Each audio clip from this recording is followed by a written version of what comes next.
any questions while we're waiting? They poured in the second the display opened. Yeah, get those. A celebration of video games through the years. And they definitely came to play. But where they're playing is what's unexpected. The Smithsonian American Art Museum. You could say video games are a great grassroots expression of culture and, in some cases, art in our democracy. And museum director Betsy Brune says the video game exhibit, the first ever at a major American museum, has caused so much excitement it will travel to 10 other cities, illustrating a growing understanding of the public fascination with the games. One time a single game was offered for sale and sold 6 million copies in one day. You know, that's more people than go to the Met in a year. So when you begin to understand how pervasive it is, I guess the bigger question is, why did we wait so long? Indeed, when you look at some of the images, they can resemble moving paintings. From abstract to figurative to landscapes. There's one reminiscent of Japanese woodcuts,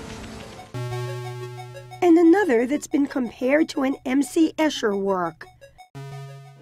But fans say it's not just how video games look that makes them works of art, but also how they engage the imagination and stimulate players to think about what moves to make. Video games, by their nature, by their interactive nature, can help us find connection with deeper questions that we may have inside of ourselves. Longtime game developer Chris Melisinos curated the show. There has never been another form of expressive media that has captured multiple generations as quickly as video games have.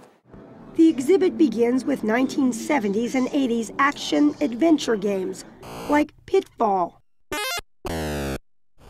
Combat, Space Invaders. And surely you remember Pac-Man from 1981, in which a yellow dot with a mouth tries to eat or be eaten by ghosts. It was an international sensation.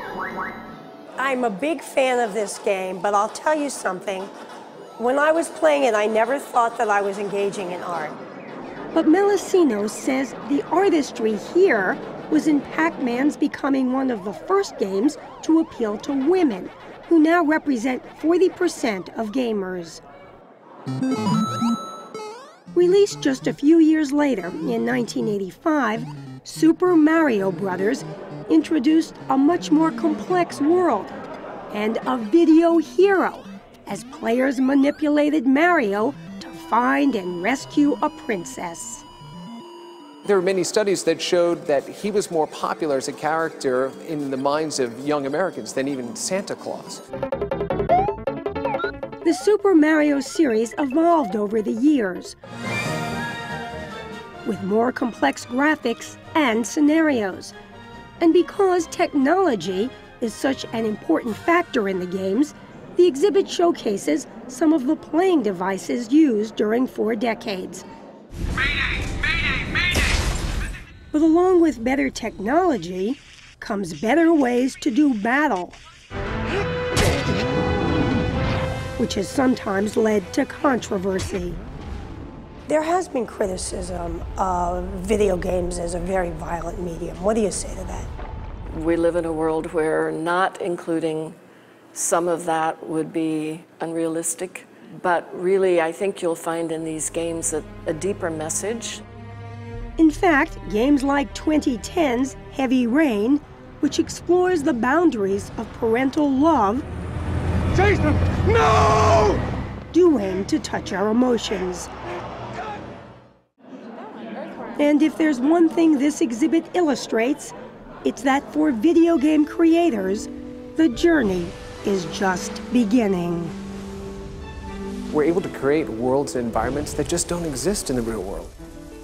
It's boundless, it's limitless, and that is definitely part of the attraction.